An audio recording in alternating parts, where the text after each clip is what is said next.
Olá, colegas, tudo bem? Paulo Ramada aqui.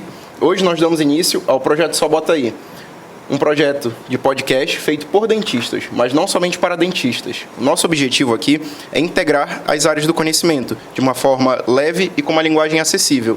A nossa equipe é formada pelo dentista Maurício Freitas, pelo dentista Gabriel Valim e hoje nosso primeiro convidado, professor Lucas Pinheiro. Bom, uma honra ser o primeiro convidado, estar aqui participando desse primeiro episódio.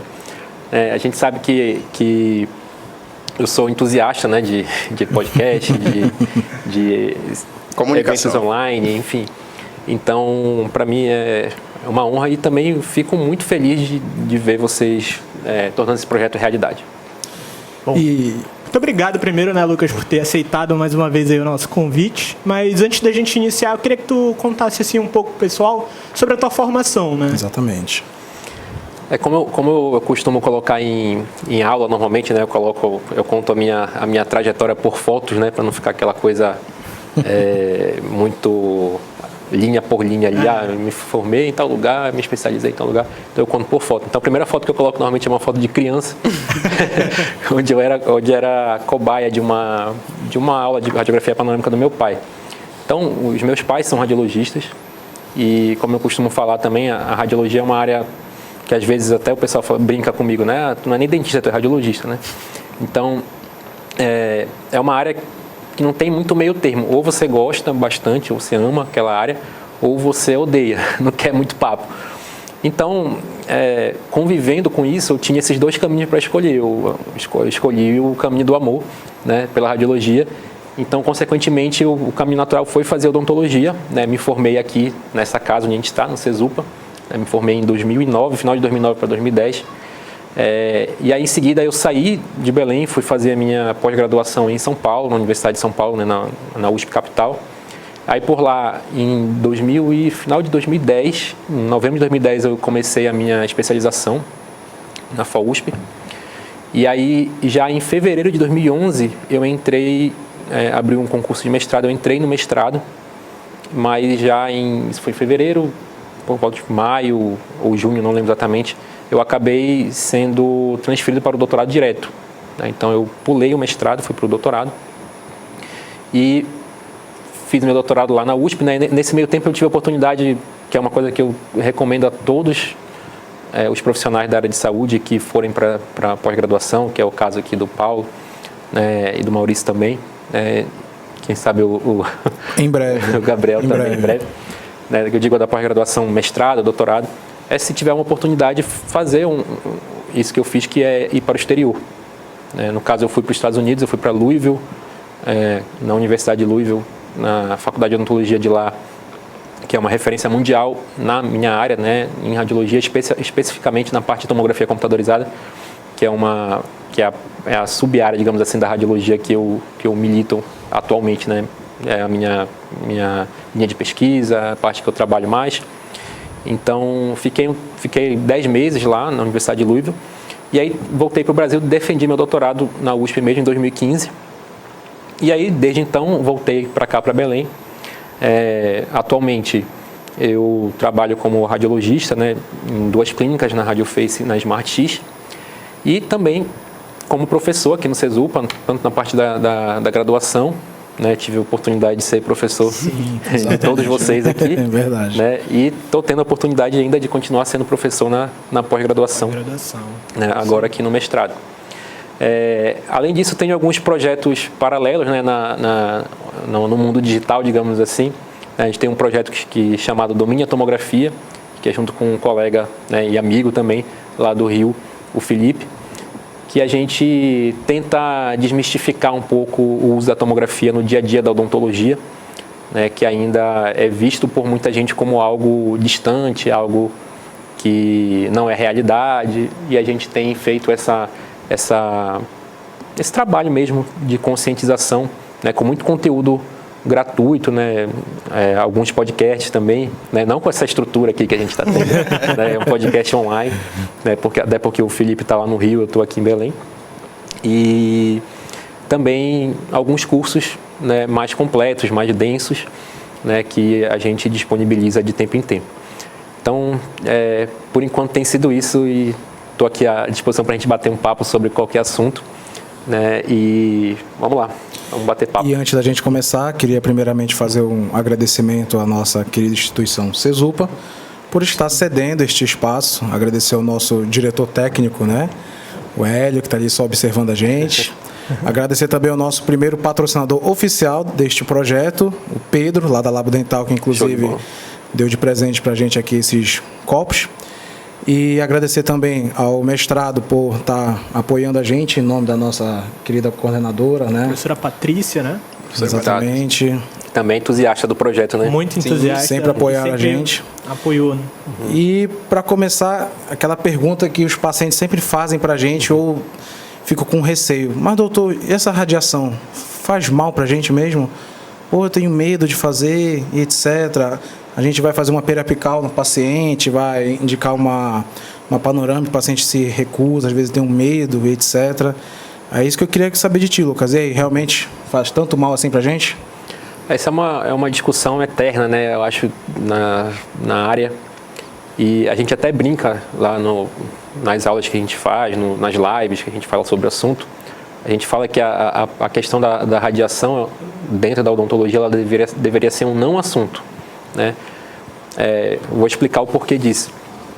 Mas ela deveria, mas acaba sendo um assunto porque existe muita desinformação sobre o tema, né? Muito receio de pacientes, principalmente, né, que são leigos, e até mesmo de colegas, né? Alguns dentistas e profissionais da área de saúde como um todo ainda têm pouca informação sobre o assunto e, afinal de contas, esse profissional de saúde ele precisa ter essa informação para, no momento que ele está lá com o paciente, né, no momento de um pedido de um exame, ele fazer essa conscientização, né? Só que você só consegue conscientizar o paciente de algo que você tem um conhecimento mais próximo, né? Então, eu gosto muito de utilizar ferramentas de comparação para a gente entender será que realmente a dose de radiação que a gente usa na radiologia odontológica especificamente é tão alta, assim, é tão perigosa. E a gente precisa até lembrar de algumas coisas, né? Como o que faz as pessoas lembrarem de radiação. Quando a gente fala de acidentes. Exatamente, né? Se você chegar para um leigo e falar assim, radiação, o que vem na tua cabeça? Usina. Ele não vai falar de radiografia, provavelmente. Ele vai falar da bomba da Segunda Guerra Mundial em Hiroshima e Nagasaki. Ele vai falar de Chernobyl, né? Agora, teve um episódio que é bem marcante em Goiânia, do Césio.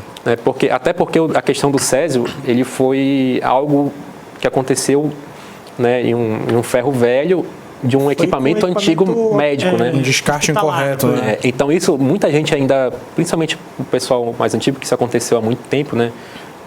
Quem já tem 50 ou 60 anos, viveu aquela época e viu o noticiário. Imagina, se hoje a gente tem muita dificuldade ainda com noticiários, né? Com a facilidade que você tem de filmar, de registrar tudo, né? Ao mesmo tempo você tem muito mais capacidade de propagar desinformação também, mas naquela época você tinha menos ainda acesso à informação, né? Isso acabava fazendo com que às vezes as pessoas simplesmente ouviam falar de alguma coisa e ficava por isso mesmo, como se fosse uma Aquela verdade. exceção virava regra, né? Exatamente. Então, a primeira coisa que a gente precisa deixar claro, né, que equipamentos de raio-x odontológico e médicos também, eles não têm nenhum tipo de produto radioativo ali, né? Nenhum elemento radioativo presente, né?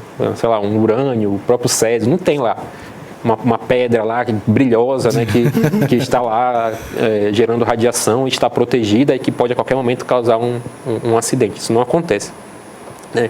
Isso inclusive me lembra algumas histórias que aconteceram, que às vezes eu conto em aula também, de pessoas que chegam em clínicas, tanto já aconteceu, essas histórias que eu conto, algumas aconteceram aqui na clínica, outras aconteceram em clínicas de colegas aí pelo Brasil, mas já aconteceu, por exemplo, aqui na clínica, aqui em Belém, de um senhor que chegou lá na clínica para fazer era uma pré-apical somente, né? Somente uma pré-apical. Aí ele chegou lá na porta de vidro, né? Bateu assim, e mostrou assim o papel da requisição, né? Da solicitação. E a recepcionista falou, né, pode entrar, tá aberto, né, pode entrar. Aí ele fez, não, vem aqui e tal, fez sinal assim para ela. Ela falou, não, tá aberto, pode entrar. Aí insistiu, aí ela foi lá. Pois não, ela falou assim, eu tenho que fazer essa radiografia aqui. Aí ela falou assim, não, tudo bem, senhor, pode entrar, aguardar aqui, eu vou fazer seu cadastro. Aí, não, eu só quero entrar no momento de fazer e eu quero fazer e sair em seguida, porque eu quero pegar o mínimo de radiação possível. Né? É curioso a gente escutar isso, mas dentro de uma visão, né, como eu falei, que as pessoas associam a radiação a esses grandes problemas que aconteceram, esses grandes acidentes, tem gente que acha que você chega numa clínica de radiologia ou mesmo no consultório de um dentista e que ele vai estar entrando ali num mar de radiação, numa nuvem de radiação. E vai lá explicar para ele e fazer com que ele acredite no que a gente está falando, né? E tirar aquilo da cabeça dele. Não vai mudar na hora. Que complementando isso, até o próprio adorno que o paciente usa, do colete de chumbo e tudo mais, isso acaba assustando um pouco também os próprios pacientes. É uma brincadeira que a gente sempre escuta, até tem muito meme sobre isso na internet, é aquela coisa assim, não, fica tranquilo que não é perigoso. Aí corta pro técnico correndo para fora da sala, né? Não é perigoso porque tu tá correndo, né? Isso é uma outra coisa que acontece que assusta às vezes o paciente. Será que é seguro mesmo porque o técnico fica tão desesperado para sair da sala? É verdade. Né? E obviamente que não é desesperado, é meio isso, né? Mas obviamente que o técnico se retira da sala para fazer o exame. Por quê? Porque o paciente só vai estar recebendo aquela dose de radiação que é pequena naquele momento, uma vez. O técnico está lá trabalhando, né? Quantas vezes vocês fizeram uma radiografia de qualquer área? Não estou nem falando da área odontológica. Ixi, faz tempo. Você faz uma vez por ano, 2 vezes por ano, quando alguém que está doente por algum motivo precisa fazer. Uma vez por ano ainda é muito, né, cara? Exatamente. Geralmente. Exatamente. Então, a gente não faz muito. Agora o técnico, sim, o técnico está lá todo dia. Todo dia trabalhando. Se ele for ficar se expondo para não assustar o paciente, né? Ele vai ficar assustado daqui a alguns anos, porque aí sim pode ser perigoso. Então, na verdade, a radiação acaba sendo mais perigosa para quem trabalha com isso. Sim. Tá? Então é muito arriscado trabalhar como técnico de radiologia ou como dentista que faz radiografia. Que tem o aparelho ou radiologista. É arriscado trabalhar? Também não é arriscado, desde que você cumpra as regras de segurança, né? Do mesmo jeito que hoje em dia a gente não atende sem luva, a gente não atende sem máscara, sem jaleco, com todos os EPIs. Por quê? Porque se você atender sem, é arriscado, né? Você pode sofrer algum tipo de infecção e assim por diante. E é interessante até a gente, o pessoal que vai estar assistindo a gente, quantificar o que é essa radiação, né? Inclusive tem um gráfico que o senhor sempre mostrou na aula pra gente, né? Que o Maurício vai projetar aqui pra gente, para o pessoal entender, mas e aí, tem a radiação, mas quanto é?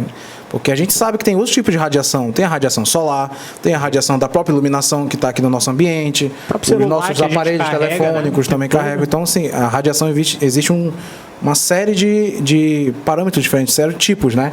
E a gente está com um gráfico ali, inclusive, para a gente explicar, mas vai estar projetando na tela, na transmissão, quando for feita, o quanto que é mínimo, né? Mas o senhor poderia explicar para a gente? Porque... Vamos lá. Uma coisa que a gente precisa lembrar, lá das aulas de física da radiação, uma aula que todo mundo adorava na graduação, tenho certeza. Então, né? Vocês se recordam com carinho dessa aula, tenho certeza disso. Nem tanto, né? É uma aula que realmente não é a mais esperada. O cara não vai acordar às 7 horas da manhã, hoje eu tenho aula de física da radiação, cara, bora. Mas lá nessa aula a gente fala que a radiação do raio-x, né, ela é uma radiação eletromagnética. Do mesmo jeito que a radiação eletromagnética é a da luz do sol, a da luz artificial aqui que a gente que está iluminando a gente. Né? Então, o comportamento dela é muito parecido. Então, até falando sobre aquela questão curiosa do senhorzinho que não queria entrar na clínica, é importante a gente entender também que a partir do momento que a gente está apertando o botão do equipamento lá, ele vai apitar, né, e vai liberar o raio-x.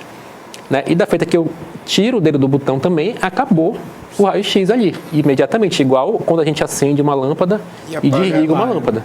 Né? Por quê? Porque elas são ondas eletromagnéticas, né? Radiações eletromagnéticas que têm um comportamento parecido. Né? Só que o comprimento de onda dessas da luz artificial, por exemplo, ela não é ionizante. Né? Mas vocês já devem ter visto aquelas histórias de mulheres e homens também que se bronzeavam artificialmente com uma luz... Bronzeador artificial, né? Que dependendo do comprimento de onda dela também poderia se tornar, com o tempo, né, com excesso, em algo que fosse ionizante também. Né? A radiação solar, ela já é ionizante, né? Principalmente em alguns horários que a gente sabe, que tem o sol mais forte, né, mais... Os raios UV, né? Quando o sol está lá em cima mesmo, né, ali entre 10 e 3 horas da tarde, é muito mais forte e ele pode sim ser ionizante, especialmente com o passar do tempo, né, com excesso. Então, dito tudo isso, a gente está falando só de cara da radiação solar e eu usei aí no gráfico uma comparação que é legal, que é a questão do voo de avião. Que o profissional da área de saúde, ele no mínimo, ele viaja bastante para congressos, né? No mínimo, fora viagens a lazer, né? Enfim, é bem comum. Então, para começar aí, por exemplo, qual é a radiografia mais comum que a gente usa no nosso dia a dia, né? Na odontologia especificamente? Periapical é a mais acessível de todas. Periapical, né? Normalmente é a primeira radiografia que a gente faz para quase qualquer diagnóstico. Né, algumas áreas, como a área do Paulo, aí, que é endodontista, não vive sem periapical. O Gabriel, que é da área de dentística também, né, o tempo inteiro. E a gente pode transportar a informação da periapical também para uma interproximal, que é outra radiografia que se utiliza bastante na área da dentística. O Maurício, que é da parte de cirurgia, não usa tanto assim, mas também usa. Também usa, né? Também usa. Caso de siso ali, a gente usa ainda... Exatamente. Então... É geral, né? Todo dentista, a primeira radiografia que aprende a fazer, enfim. Ela tem ali, tem uma unidade que está aí, que é uma unidade de dose de radiação efetiva, que a gente chama, que é mas não importa tanto aqui, é mais para a gente comparar, né? Que é uma unidade chamada micrasievert. Tá? Então, a radiografia periapical, ela tem 3 micrasievert em média. Tá? Aí, quando a gente vai para a radiografia panorâmica, ela já vai para 10 micrasievert. Aí a gente pensa, nossa, já é mais de 3 vezes, né? A gente já está aumentando a dose de radiação. É um perigo aí. Aí a gente vai para uma tomografia Cone-Beam, né?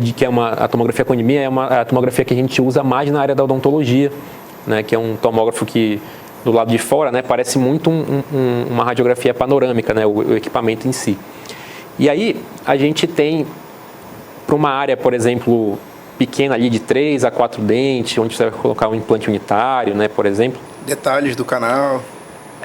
Ainda vamos chegar lá. Mas nesse caso especificamente é para implante ou até mesmo para ver um terceiro molar, sim, digamos, né?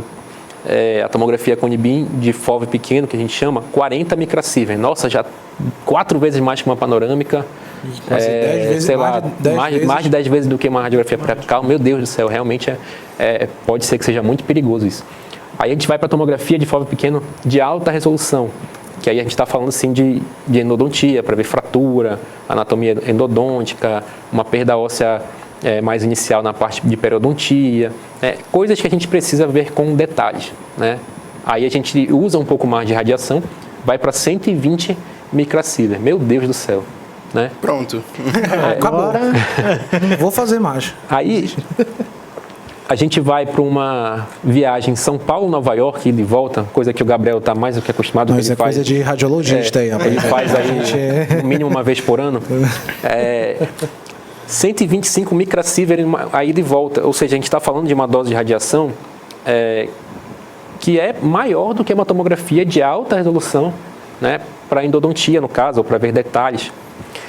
E se for uma viagem para Paris, para quem é mais clássico, gosta mais da Europa e tal. Isso é com o Paulo, já. O Paulo, né, com toda a elegância dele de sempre, com certeza prefere a Europa, não vai querer ir para os Estados Unidos, né? Passeio mais diferente. Prefere mais a Europa, né, que é uma coisa mais clássica, com certeza. Então, 150 micrasievert, que é um pouco mais de tempo de viagem. Né? Então, o que significa que viajar de avião é muito perigoso pela dose de radiação?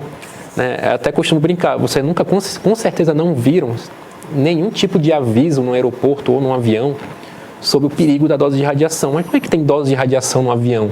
Então, coitado da tripulação, então, que faz isso todo dia sim, dia não, praticamente, né? Exatamente. Então, por que tem uma dose de radiação alta, entre aspas, num voo desse de cruzeiro, um voo de longas horas, né? Por quê? Porque o avião está voando ali a 10 mil metros de altura, né? 30 mil pés. Então, ele está simplesmente mais próximo do Sol. Né? Então, ele está mais próximo do Sol e tem mais radiação ultravioleta chegando ali. Mesmo com toda a proteção, né? Você está dentro de um metalzão ali, né? que é o avião, mesmo assim ainda você está exposto a isso, de dose de radiação. Inclusive, algumas cidades que tem altitude, por exemplo, quem mora lá na Bolívia, lá em La Paz, que está a 3 mil e poucos metros de altitude, tem uma tendência a sofrer uma dose de radiação do dia a dia ali mesmo, maior do que a gente que está aqui no nível do mar. Né? Então é simplesmente por proximidade, por isso que o avião está lá em cima, está mais próximo do Sol. E é por isso que acontece. Então, o que eu costumo brincar, a gente nunca ouviu, por exemplo, o piloto de avião falar assim para os passageiros: atenção, senhores passageiros, nossa decolagem foi autorizada, afivelem os cintos e coloquem seus aventais de chumbo. Nunca aconteceu isso, né? Então, nem a gente vê ninguém viajando. Exatamente. Ou deixando de viajar. Por causa disso. Agora, para fazer um exame, o cara fica com medo, né? Agora, para ir para Paris, né? Exatamente. Então, e quantas grávidas viajam sem problema nenhum, né? Eu até brinco também com isso, porque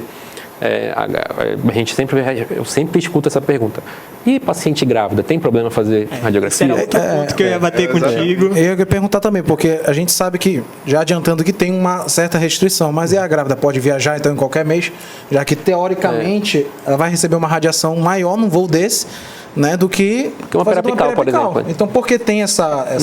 Não precisa nem ir muito longe. A gente está falando aqui de viagens São Paulo, Paris, São Paulo, Nova York, mas se ela for uma viagem Belém-São Paulo, ela vai estar recebendo uma dose equivalente a uma radiografia panorâmica, entendeu? Então, assim, eu não sou obstetra nem nada, mas o que a gente vê é algumas coisas assim: evita viajar nos primeiros 3 meses e evita viajar quando tiver para nascer, mas é mais por talvez situações onde a pessoa possa ter a grávida possa ter um desconforto ou correr o risco de ter contração e o bebê nascer no meio do avião, né? Enfim. Mas não vejo uma contraindicação de viajar falando nesse sentido: não, é porque tem cuidado, não viaja porque tu vai estar lá sofrendo uma dose de radiação cósmica. Que vai afetar de alguma forma o desenvolvimento do feto. Exato. Já na parte da radiologia a gente vê uma repulsa assim, das pessoas, né? Principalmente grávidas ou familiar da grávida, de não querer fazer, né, a radiografia, a panorâmica, no caso. Exatamente. A gente vê muito grande essa... Não, e tem até algumas desinformações que são passadas até por colegas, sabe, eu já vi gente falar assim: não, você tem que, quando é grávida, você tem que colocar o avental na frente e colocar o avental atrás também para fazer um sanduíche para proteger o feto ali. Isso não faz o mínimo sentido, não tem o mínimo sentido, porque a radiação não faz curva ainda. A radiação ela tem uma trajetória reta, então ela não faz curva. A radiação ela reflete, até reflete, mas tem um nível para que ela possa refletir, por exemplo, se ela bater numa parede e voltar na costa da paciente e ainda assim chegar, atravessar todo o corpo da paciente, atravessar a placenta e chegar no feto, né? E aí eu sempre peço para a gente lembrar lá da nossa primeira radiografia. Qual é o erro mais comum que a gente faz quando vai fazer a primeira radiografia periapical que a gente tenta na vida? O que acontece normalmente? Comigo foi o ângulo. Comigo foi o ângulo. Também, o ângulo de incidência. Ela deu uma meia-lua no meio. Pronto, chegou. Todo mundo, é normal, né? Primeira radiografia, quem acertou a primeira radiografia perfeita foi cagada, pode ter certeza, foi sorte. Não foi porque colocou tudo, exatamente. É normal, porque ainda mais na técnica da obstetriz, ela tem a gente sabe que é difícil a primeira vez. A angulação serve para dar um guia, né? Mas todas as variações anatômicas acabam afetando o resultado. Mas o Maurício tocou no ponto, a meia-lua. É muito comum acontecer a meia-lua, né? O que é basicamente a meia-lua? É quando a gente erra o alvo ali do filme, né?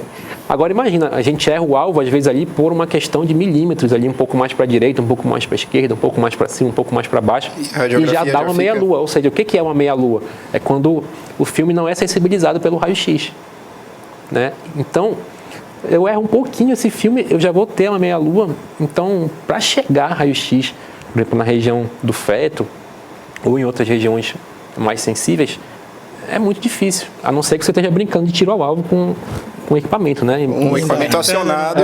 Exatamente. E ainda tem um avental, né, para proteger. Ainda tem um avental, né? Então, assim, não faz sentido nenhum esse negócio de usar. Tem uns que falam técnica do sanduíche, não sei o que, uma coisa assim. Não faz o mínimo sentido. Tanto que tem alguns lugares na Europa, e olha que a Europa é bem mais conservadora em relação a essa questão de radiação do que aqui no Brasil, e até do que nos Estados Unidos. Em vários lugares na Europa não é obrigatório você utilizar avental de chumbo para radiografias periapicais, por exemplo. Até mesmo para radiografias panorâmicas. Então assim, não tem nada cientificamente que mostre, nenhum tipo de estudo, de nenhum tipo mesmo, que mostre algum tipo de correlação de fato com exames odontológicos, exames de raio-x odontológicos que possam estar causando qualquer tipo de doença, câncer ou algo parecido, né? Nem mesmo tu levantaste uma situação que é interessante. E a tripulação, né? A tripulação está lá recebendo todo esse tipo de radiação quase todo dia, né? Eles têm uma folga, né? Mas também, eu nunca, quando a gente fala não tem, né? É muito forte, não tem, mas eu desconheço, né? Nunca vi nenhum tipo de estudo também que mostre uma correlação entre a profissão comissário de bordo, aeromoça ou piloto, copiloto, com um aumento de câncer, né? A gente vê, às vezes tem um aumento de estresse, pode ter até um aumento de doenças do coração por motivos indiretos, né? Estresse, má alimentação, enfim. Mas nunca vi nenhum tipo de associação com aumento de câncer pelo fato de ser piloto. E eles estão sofrendo aquele tipo de radiação ali enquanto estão trabalhando. Ô Lucas, então, eu deixei aqui ainda projetado justamente porque essa parte aqui me interessa. Uhum. Seios da face, uma tomografia de seios da face. É uma tomografia, teoricamente, é da minha área, né? Pelo fato de tu estar na cirurgia, né? O teu habitat de trabalho, é o hospital, né? Que eu conheço, que eu já vi muito. Só que não é todo paciente, ou melhor, não é, além de não ser todo paciente, aquele paciente ele não vai tomar essa radiação de tomografia várias vezes, 1, 2 vezes. Mas esse número, assim, relativamente em comparação com os outros aqui, alto, o que isso pode trazer para o paciente de prejuízo, de alguma coisa assim? Sabe o que significa esse número alto aí? Significa que as doses que a gente trabalha normalmente no dia a dia da odontologia são baixíssimas. Não que esse número é perigoso, alto. Entendeu? É só isso. As radiografias médicas, né, as tomografias médicas, todas são muito seguras também. São doses de radiação seguras. Tá? Então, não é para se assustar com isso aí, entendeu? Apesar de ser um número alto, ele ainda está dentro da dose de segurança. Assim, o máximo que a gente pode fazer, falar eu estou precisando fazer uma tomografia de uma criança. E aí, talvez seja melhor fazer uma tomografia com Nibin, por exemplo, que aí a dose de radiação é muito menor. Mas a gente tem, assim, pelo menos já aconteceu comigo, geralmente a gente pede 500 cortes, 1000 cortes, né, para esse tipo de tomografia. E já veio, assim, cartinha, já veio requisição, já veio alguns papéis que falavam assim, que a quantidade de dose que o paciente iria tomar poderia ser prejudicial. Então, não é nem um pouco prejudicial, é seguro ele tomar, mesmo que seja uma quantidade maior de tomadas de 1000 cortes. Aí vai depender muito, Maurício, porque assim, e normalmente isso aí, essa cartinha que te mandam,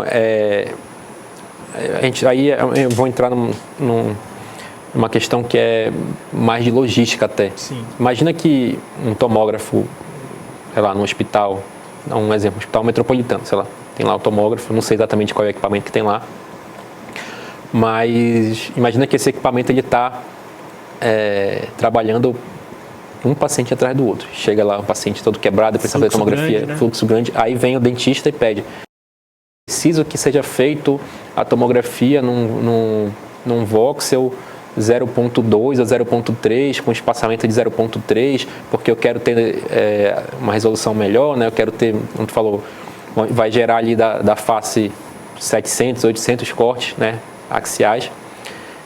O que acontece? Isso mexe com toda a logística ali do técnico. Ele, vou ter que, peraí, deixa eu ver qual é esse protocolo aqui, não estou acostumado a fazer. Aí vai demorar mais para fazer o exame também. E ele está com uma fila de paciente lá para fazer, um paciente que chegou todo quebrado, precisa parar o que está fazendo para poder fazer essa tomografia de urgência. Então, às vezes, dentro de um serviço da área médica, que a gente está falando, tem tomógrafos da área médica, que você está trabalhando com 80, 90, 100 tomografias por dia, entendeu? Então, qualquer minuto, qualquer 2 minutos ali que demore a mais ou a menos, faz diferença no final das contas, entendeu? Então, é muito mais nesse sentido. Tá? O equipamento, tu pode ter certeza que ele não vai permitir que você faça nada que não seja já área de segurança, testado, né? E esteja dentro de uma margem de segurança, porque ele também, a empresa, ela também meio que está ali como uma corresponsável por isso, né? Então, esse risco não existe. Tá? Esse protocolo aqui tem muito mais radiação, então vai prejudicar o paciente. Legal. E aí, Paulo? Lucas, tem algum tipo de paciente que tenha restrição? Ou por serem tão baixas, tu não desconhece algum paciente com alguma necessidade especial? Ah, não, é melhor realmente evitar? Cara, assim, o que eu... Para restrição de fazer qualquer tipo de exame de imagem, o que acontece? Às vezes tem pacientes que têm dificuldade de ficar parado, por exemplo. Aí nem está entrando no mérito da dose de radiação. Porque tu vai, sei lá, um paciente especial que ele não tem sustentação, ele não vai conseguir ficar parado durante o exame. Às vezes você ficar insistindo em fazer aquele exame, você não vai conseguir atingir uma imagem ideal, não vai conseguir ter diagnóstico.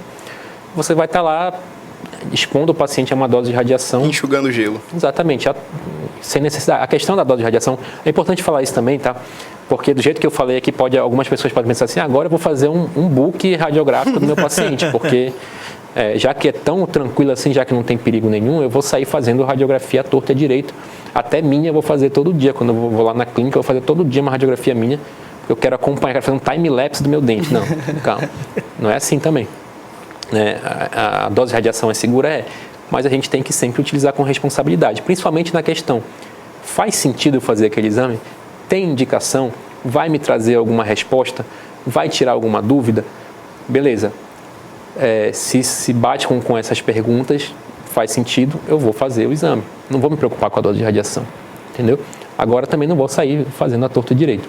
Tá? Mas em situações como essa, como eu estava dizendo, paciente que tem dificuldade, que treme, por exemplo, paciente com Parkinson, não dá para fazer o exame, não tem como. Vai mexer, não vai conseguir, né? Ou a gente já tem que ter em mente, não, eu quero ver o que dá para ver, o que eu consegui, alguma coisa ali.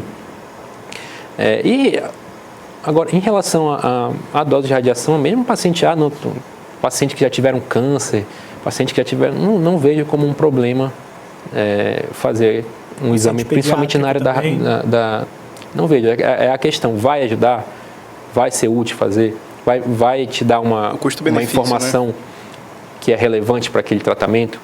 Qual é o custo de não ter a informação? Eu gosto de inverter a pergunta. Qual é o custo que eu vou ter que pagar, o valor que eu vou ter que pagar por não ter aquela informação? É muito alto, então eu vou fazer o exame, né?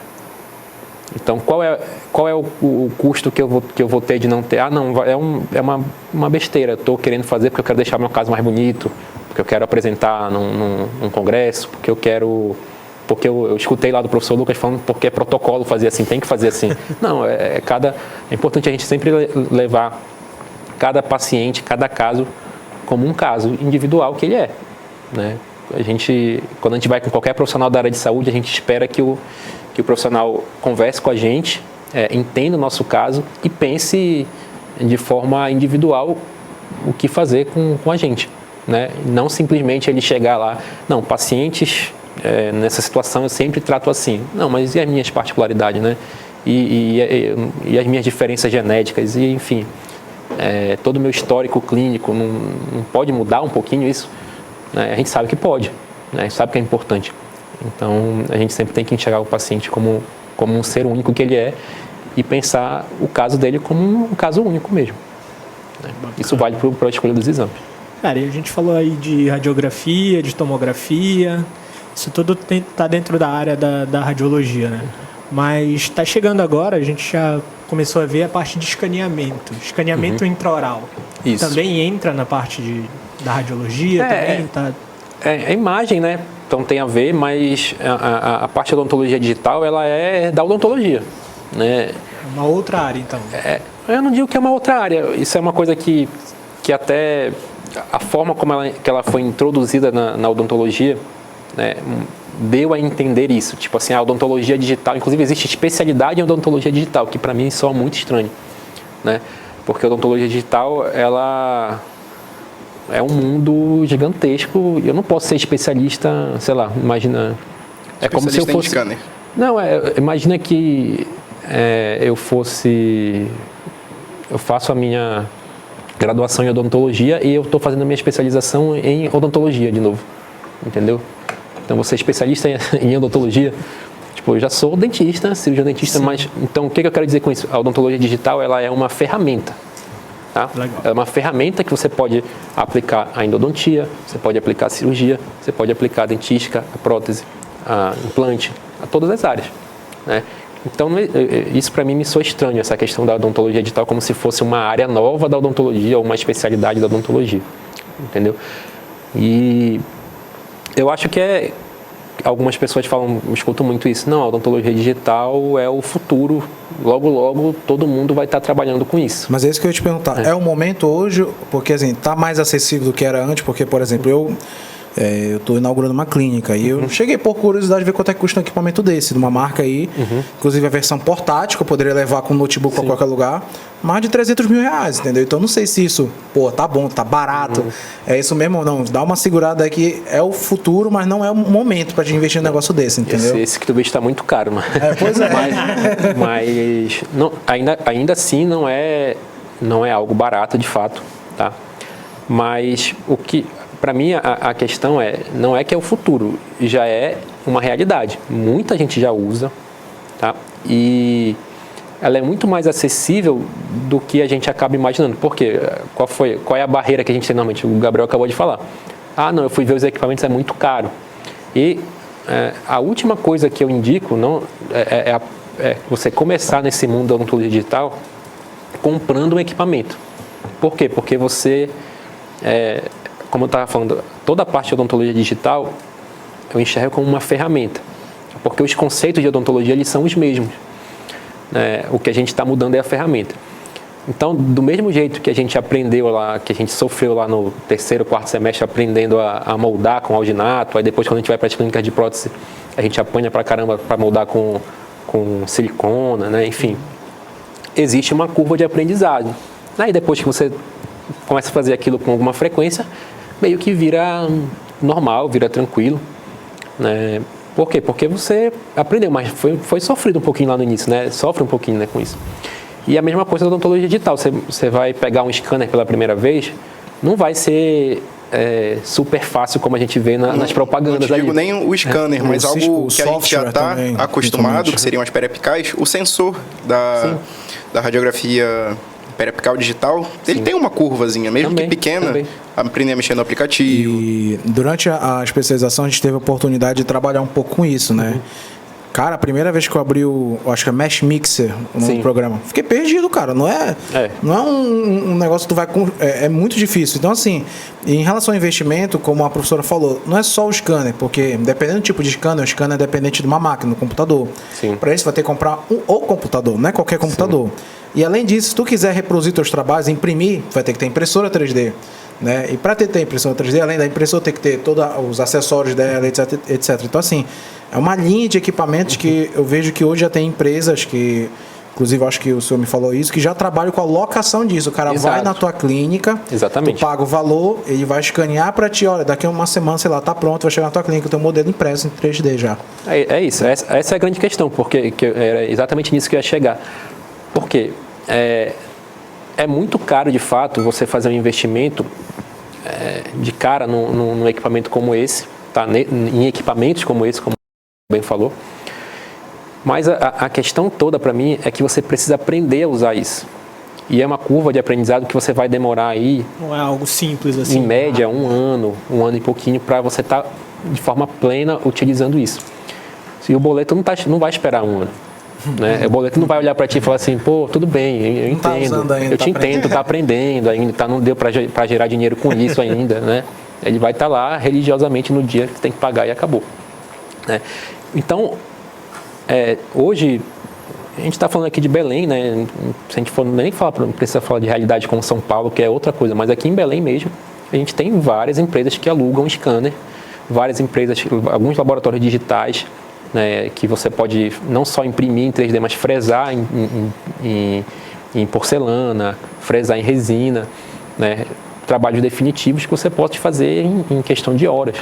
Né? Então você pode... eu até falo que hoje, perguntou, já é o momento de entrar na odontologia digital. Eu acho que quem é recém-formado, ele deve aproveitar esse momento para entrar de cabeça nisso. Porque imagina que você é recém-formado, ou tem aí 2 anos, 3 anos de formado, né? Você está, entre aspas, né, brigando no mercado com clínicas populares, com dentistas já muito bem estabelecidos, que já têm experiência, já têm nome, e a gente se põe no lugar do paciente. Onde ele vai querer fazer, né, um tratamento dele, um tratamento complexo? Ele vai querer fazer num cara muito renomado, né, ou ele vai querer fazer com um recém-formado? Né? E aí o recém-formado fica naquela, tá, eu não vou poder cobrar igual o cara que é renomado, mas eu também não quero cobrar o que uma clínica popular cobra, porque eu preciso, eu entendi, eu aprendi que eu preciso dar valor no meu trabalho, eu aprendi que o custo não é tão baixo quanto parece, né? E se eu quiser trabalhar direito, eu vou ter que cobrar um valor justo.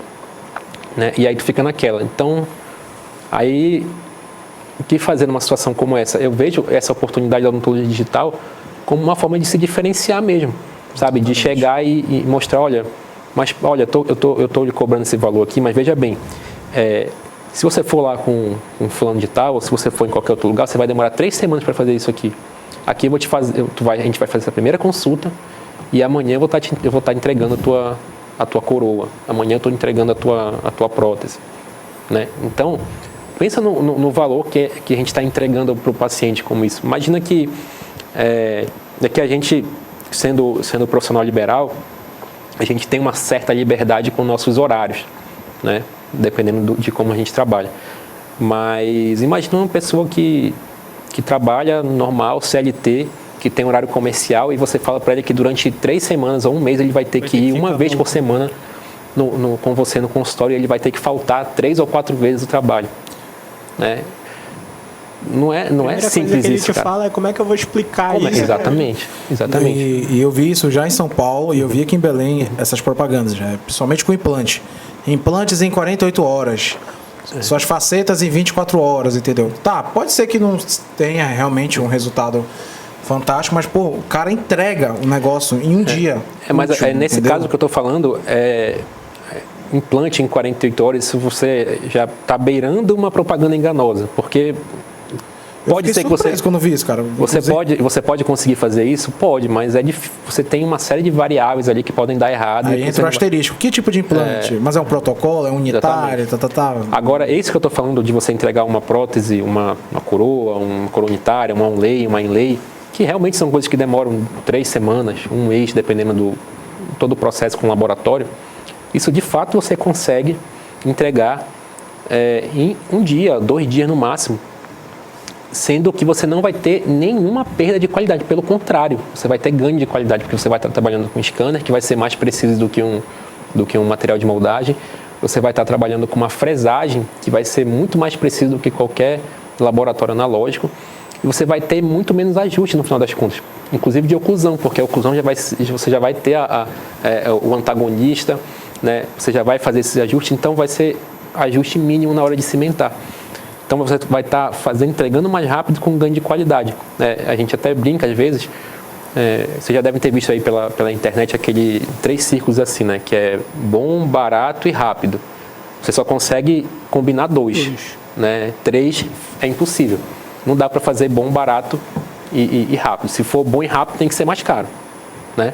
Se for bom e barato, não ele é lento. Vai ser mais lento. Rápido e barato, mas não vai ser bom. Exatamente. Então não dá para linkar os três. No caso da odontologia digital, a gente consegue linkar os três. Tá? Vai ser barato porque é um barato entre aspas, né? Porque obviamente que fica um pouquinho mais caro, porque você tem ali, você vai alocar um equipamento, o laboratório digital normalmente é um pouquinho mais caro, mas nem é tão mais caro assim. Só para te ter uma ideia, por exemplo, uma onlay de cerâmica, por exemplo, você vai gastar num laboratório convencional uns 400 a 500 reais, dependendo do laboratório, um pouco menos, um pouco mais do que isso. E num laboratório digital você vai gastar, já com o aluguel do scanner, uns 750, 800 reais, entendeu? Realmente. Então, assim, você embute isso no preço do paciente e vai estar entregando valor para ele no tempo, né? E na qualidade do serviço e na sua venda também. Na hora que você vai fechar, eu trabalho com essa tecnologia, é tecnologia de ponta, por isso que tem esse valor um pouquinho mais alto, mas a gente vai entregar muito mais rápido. Enfim, eu só consigo ver vantagens. E aí, depois, no futuro, você criando a sua clientela, você pegando o jeito de trabalhar com isso, você vai acabar comprando naturalmente, porque vai fazer sentido, né? E aí, em vez de tu entregar em um dia, em 2 dias, tu vai entregar em horas, em 2 horas, 1 hora.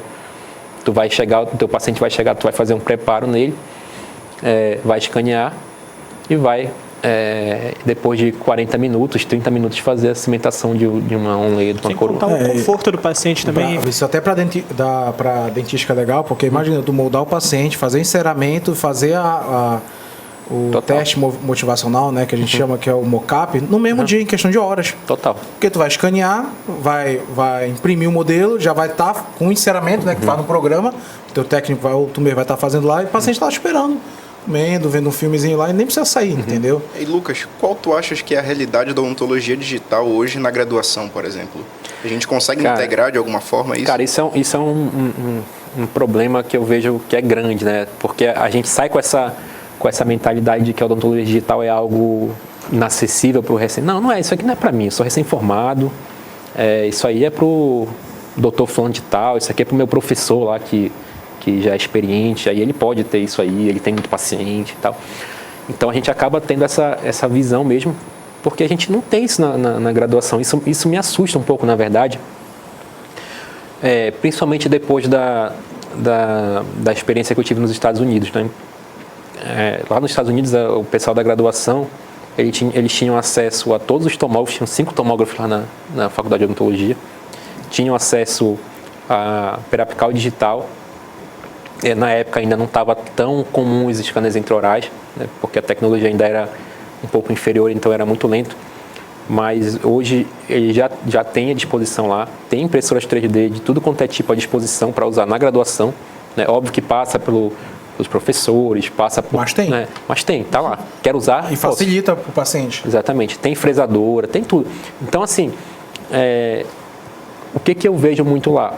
Lá nos Estados Unidos é muito comum as coisas acontecerem, a alta tecnologia acontecer primeiro na graduação, na graduação assim não, na faculdade, né? Na academia, digamos. Você está lá, os professores estão ajudando a desenvolver, estão dando pitaco para as empresas, né? Estão sendo, muitas vezes as empresas até pagam para as universidades para desenvolver os seus equipamentos, né? Por mentes que possam dar realmente boas dicas.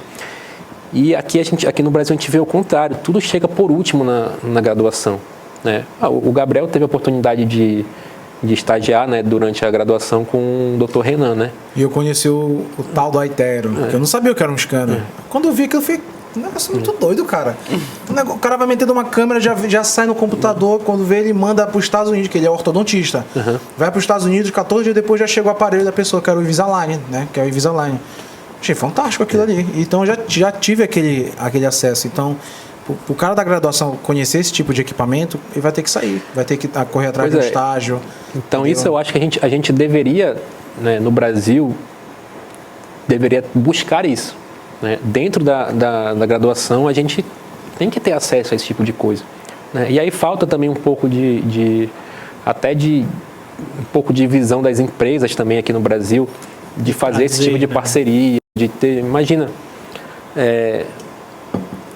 você acostuma o aluno da graduação a usar o equipamento dele daquela forma. Quando ele sair, ele vai querer. Ele meio que vira, entre aspas, dependente daquilo. Ele aprendeu daquela forma. E se destaca no mercado de trabalho. Exatamente. E é um diferencial para a faculdade. E o que me incomodava, principalmente para a galera da Endo, pô, tu tá lá fazendo teu canal, aí tu vai ter que radiografar. Tu não radiografa uma vez, pelo menos mais 5. Aí tu levanta do teu box, que é o 90, que é no final da clínica, com o paciente, atravessa a clínica inteira com o paciente, com isolamento, com as limas, fila, porque sempre tem gente lá. Para fazer um raio-x, aí o paciente volta para a cadeira e tu vai lá ter que revelar, não prestou, volta de novo, não sei o quê. As radiografias digitais periapicais não sairiam mais em conta, por exemplo, para uma estrutura tão grande quanto é uma faculdade? Com fluxo, né? Sem dúvida. E a gente até... Na mesma disciplina que vocês estão cursando agora, na Gestão e Inovação, na primeira turma do mestrado a gente comprovou em números aqui no CESUPA que era mais em conta você trabalhar com... não era nem a longo prazo, a curto, médio prazo era mais em conta você trabalhar com sensores do que trabalhar com filme. Seria, no caso, o raio-x está lá, convencional. Aí os alunos iam providenciar um sensorzinho, né, que é daquele sistema que é tipo um revelador gigante, né? É um computador na verdade tem dois sistemas de radiologia digital. O que eu conheço é o que eu usaria na clínica, que eu compro um sensor e fica plugado no computador. Isso. Só que eu já vi que são várias placas. Isso, é o que a gente usa normalmente em clínica de radiologia. Por conta do fluxo. Porque são plaquinhas que são da mesma espessura de um filme, então é mais confortável para o paciente, né? E aí tem um scanner apropriado, né, que faz a leitura dessas plaquinhas. Essa é uma das tecnologias que também está sendo... Agora sim, a gente está... Qual é um grande problema que a gente tem na graduação também, né? A graduação, ela passa por legislação, né? Ela passa por uma série de questões burocráticas que acaba deixando tudo um pouco mais engessado, tudo mais demorado. E não é uma coisa distante, de outro mundo. Está aqui, cara. Já existe no Brasil, entendeu? Pô, imagina que para quem estiver fazendo uma endo na clínica, tivesse à disposição esse sistema de sensor e um raio-x portátil. Só um, pelo menos, só para quem estiver fazendo isso. Porque imagina o desconforto o paciente ter que levantar. E já aconteceu comigo de fazer ainda a lima cair. No meio do... Pô, lascou-se. Vai ter que fazer de novo, instrumentar, achar o canal. Isso é viável, né? Hoje, pode acontecer, né? É viável. Até a gente está com um projeto aqui dentro do CESUPA para isso se tornar realidade logo em breve, né? Inclusive já foi até orçado, tudo está bem adiantado. Isso. Eu sempre brinco perguntando quando é que chega o tomógrafo. O tomógrafo também está bem próximo. A gente teve o nosso equipamento daqui, né? Que é mais velho do que a maioria dos alunos aqui. ele foi tão bem cuidado, né, lá na disciplina de diagnóstico e pelo próprio CESUPA, que ele durou muito mais do que ele deveria, né? E agora ele chegou numa hora que não tinha mais, não dava mais. Mas que bom então que a instituição está investindo nisso, né? Porque isso vai mudar tanto o tempo de atendimento do aluno, daquele negócio de levantar para radiografar, revelar, às vezes não dá certo, né? Que tem uma deteriorização do revelador e fixador, né? Às vezes parece que é estranho que ele amarela, aí não fica do mesmo jeito, né? É que eu ia te perguntar também, Lucas, que, por exemplo, eu como dono de clínica, né? O que tu indica pra galera que vai abrir um consultório, sozinho mesmo, uma cadeira, etc., o tipo de equipamento de radiografia? Porque no meu caso, eu comprei o raio-x convencional, e eu vou ter lá meus filmes perapicais, minha câmerazinha escura e tal. O meu fluxo de atendimento, que é uma média, sei lá, 6 pacientes por dia, 10, entendeu? Mas, por exemplo, o Pedro já falou, pô, tu não quer um raio-x portátil? É o dobro, mas, pô, é um raio-x portátil, não sei o que, não sei o que. Eu falei, não, Pedro, não sei o que. Pô, e um sensor? O sensor é o valor X. Eu falei, eu pensei no sensor, porque realmente o sensor já é uma diferença. Mas o que tu acha, assim, o feijão com arroz, para começar, tu acha que já está acessível a gente investir num sensor desses, que é unitário, que vai no computador, ou ficar no tradicional, ganhar o dinheiro e depois meter a cara nessa modernização? Cara, a questão... a gente sabe que nem sempre o orçamento permite você fazer as escolhas que você gostaria. Mas, pensando na nossa realidade hoje, eu acho que vale a pena, sim, investir num sensor. Por exemplo, eu vejo eu brinco, né, que quem está fazendo especialização em endo, por exemplo, é meio que obrigatório. Vai trabalhar com endo, se não tiver um sensor, tu vai estar perdendo dinheiro. Se for uma indireta, direta. Viu, não mandando uma indireta. Se não for na forma direta, realmente é pelo tempo que tu vai gastar. Exatamente. Pelo menos 5 minutos, né? Pra revelar, fixar, ficar bacana. Levantar com o paciente, né? Exatamente. Pra ir até lá. Um sensor não, tu leva um raio-x portátil, né? Ou no teu consultório com o teu raio-x de parede. O raio-x portátil, eu já, assim, para um consultório pequeno, eu já não vejo muita vantagem. Tá? Eu acho que um raio-x, porque o raio-x portátil ele tem normalmente uma dose de radiação menor, tá? Então isso consequentemente piora um pouco as imagens, tá? Então ele tem a vantagem da portabilidade, mas ele tem a desvantagem de te entregar uma imagem não tão boa. A associação perfeita, então, raio-x tradicional, para a melhor imagem possível. Mais o sensor. Para chegar na situação perfeita seria raio-x de alta frequência, tá?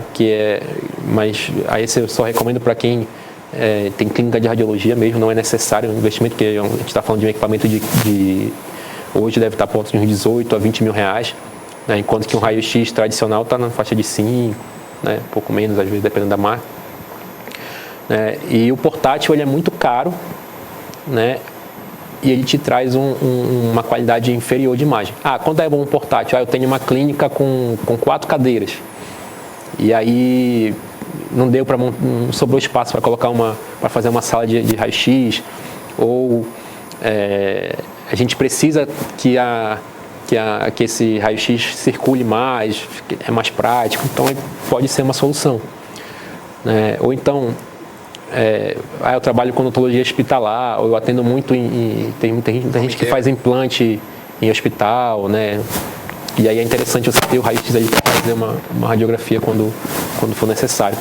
A gente vai ter que fazer a troca da bateria do microfone do nosso convidado, nossa equipe técnica. Bom, Lucas, uma curiosidade, tá, agora. Eu vi já algum tempo atrás começou a aparecer a questão da ultrassom na odontologia. Qual seria mais ou menos a indicação? O que o pessoal está utilizando? Eu vi que tem muita gente utilizando na harmonização, né? Isso. Importante dizer que não é o ultrassom o equipamento que a gente usa, exatamente. Né? É a ultrassonografia. Isso. O ultrassom é o mesmo que se usa lá quando a mulher está grávida, né? Vai chegar a fase de vocês disso aí, viu? De usar essa ultrassom. Então, a ultrassonografia, ela sempre teve, na verdade, utilização odontológica, né? Especial, só que era muito mais voltada para a parte de patologias, né? Voltada para a parte de patologias de glândulas salivares, tal, sempre teve essa aplicação. Só que aconteceram duas coisas ao mesmo tempo, né, que fizeram com que o uso na odontologia fosse mais acentuado, digamos assim. Primeiro, o fato de surgirem equipamentos mais simples e mais baratos, né, e até equipamentos portáteis também, né, e o fato da harmonização orofacial, né, como tu bem falaste, Maurício, ter esse boom, né? Na verdade, até o dermatologista já usam o ultrassom, né? Quem trabalha também com essa parte de estética, né? De harmonização orofacial. E os dentistas também começaram a utilizar, né? Então, é uma área que deve crescer ainda o seu uso, e talvez gere um pouco mais de interesse, né? Porque, assim, a gente tem que pensar também, o lado da odontologia, ele não é só científico, né? A parte científica ele é muito importante, né? A gente, obviamente, que tem uma preocupação grande com isso, mas ela tem um lado comercial também. Sim. Então, quando a gente está falando só de patologia, né, e coisas que são mais raras, ela não aparecia, não fazia muito sentido comercialmente isso, né? Então, quando precisar, eu encaminho para uma clínica médica ou algum médico que tenha um ultrassom. A partir do momento que você tem até essa rixa, né, entre dentistas e médicos com essa questão da harmonização orofacial, exatamente, o limite de cada um, você faz mais sentido, vou precisar mais vezes, então vou fazer um investimento, vou me informar melhor sobre o assunto, quero entender melhor o que é a ultrassonografia, como é que eu interpreto uma imagem, né, e assim por diante. Então é uma coisa que eu imagino que logo a gente vai precisar dar mais atenção, porque já está também virando uma realidade mais comum dentro da odontologia. Legal. Eu te confesso que eu nunca cheguei a ver uma imagem relacionada à odontologia na ultrassom. E, assim, antes de começar a ver, de aparecer, assim, eu de fato não conhecia, nem imaginava a utilização, realmente, né? E a gente está caminhando para a nossa reta final, né? Então, primeiramente, queria agradecer ao professor Lucas por ter aceitado esse nosso convite, ter sido nosso primeiro entrevistado para o nosso episódio número 1, piloto, né? E agradecer também ao nosso diretor técnico, né, que está ali só, como é que é, dando bronca na gente aqui de vez em quando, né? E a nossa instituição por ter cedido novamente o espaço. E desde já fica o convite para um próximo encontro. Opa. O senhor pode estar, inclusive, do outro lado, como entrevistador de algum assunto. Já está aceito antecipadamente. Né? A gente quer fazer uns assuntos polêmicos aí, trazer né? Uns debates aí. E acho que é isso, né, pessoal? Quer falar alguma coisa, Maurício? Alguma mensagem aí, Lucas, para deixar para o pessoal? Realmente, se eu quiser deixar alguma mensagem para os acadêmicos, para os profissionais, para os pacientes que estiverem vendo a gente. É só realmente quero agradecer novamente o convite de vocês, né? Como já disse lá no início, eu sou muito entusiasta desse projeto de vocês e podem contar comigo para que ele cresça, né? Uma ajuda ou participando também.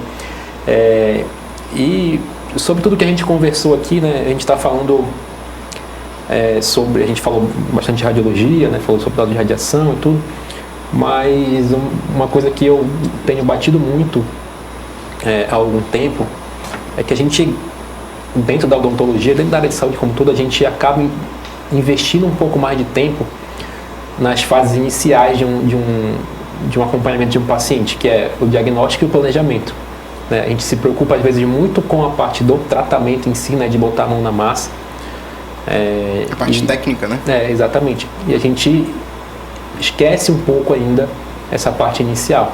Então, nessa parte inicial de diagnóstico e de planejamento, a radiologia é muito importante, né? E a odontologia digital também, como a gente estava falando, também. Então, a gente tem muitas ferramentas, né? A gente tem muita coisa que pode ser feita para facilitar o tratamento e o sucesso desse tratamento, né? Para fazer mais rápido, para fazer melhor, para fazer com mais qualidade. Então, hoje, o que eu recomendo para qualquer dentista, né, e os recém-formados também, que estão com a cabeça mais fresca, estão com mais tempo para aprender ainda, que estude bastante sobre tomografia, sobre odontologia digital como um todo e aplique isso no seu dia a dia, porque com certeza você vai ter ganhos. E aí os ganhos que eu falo também não são só os ganhos científicos, né? São os ganhos comerciais, porque ninguém está aí para dar uma de relógio, né, e trabalhar de graça, né? Todo mundo está querendo o seu também. Então, eu acho que é uma coisa que todo dentista deveria ir atrás, aproveitar essa oportunidade, né, que a gente tem nesse momento de estar vivenciando uma virada da odontologia. A odontologia ela foi uma profissão quase que artesanal até alguns poucos anos atrás. Sim. E agora a gente está no momento de virada, onde a tecnologia está entrando muito forte na odontologia, né? Entrou de vez, né? Muito forte na odontologia. E é a oportunidade de você muito rapidamente sair de uma condição, entre aspas, de recém-formado, meu Deus, agora o que é que eu faço, né? Desempregado, para alguém de referência muito logo, né? Aproveitando essas oportunidades. É isso. E Lucas, eu queria que tu deixasse também aí os teus projetos, né? Se o pessoal que estiver assistindo a gente, ouvindo a gente, quiser ir lá entrar e participar dos teus projetos, é no Instagram, né? Tem sempre o Instagram. 808, né? 8x8. 808. Lá meu Instagram, @lucasrpim. Só quem gostar de tomografia computadorizada, quiser entender um pouco mais de tomografia computadorizada, eu posto muita coisa lá. E o nosso canal no YouTube, que é Domine a Tomografia. A gente vai deixar tudo na descrição do nosso conteúdo. Exatamente. Domine a Tomografia, lá a gente faz, tem nossos programas que são semanais, tem um projeto 808, que a gente abre uma tomografia lá e discute essa tomografia ao vivo. A gente tem um outro projeto também, que não é exatamente toda semana, mas tem sido também quase toda semana, que é o Science Morning, que a gente pega um artigo científico da área de tomografia também e a gente brinca que a gente traduz do cientifiquez para o cliniquez, né, que é uma dificuldade grande de muita gente pegar um artigo e ler e entender o que está acontecendo. A gente faz essa tradução ali, entre aspas. E fora alguns eventos gratuitos que a gente tem por aí, então é só ficar de olho lá no Instagram e no canal do YouTube, que sempre tem algum conteúdo voltado para a tomografia especialmente. Isso aí. Perfeito. Vamos deixar então na descrição o Instagram do professor Lucas, os nossos, inclusive quem quiser seguir a gente, tamo junto. E Paulo, vamos finalizar? Vamos finalizar. Lucas, muito obrigado por ter vindo, por ter topado desde o início o projeto com a gente, dando ideias. A gente só tem a agradecer para essa porta, né, também que o Cesupa abriu pra gente. Estamos abertos a sugestões, inclusive. Tá? Exatamente. Muito obrigado, Lucas. De verdade. Valeu, gente. Obrigado. Um abraço para todo mundo. Até a próxima. E sim, vai ter uma próxima, tá? Esperem, vai ter um próximo. Valeu, turma. Foi?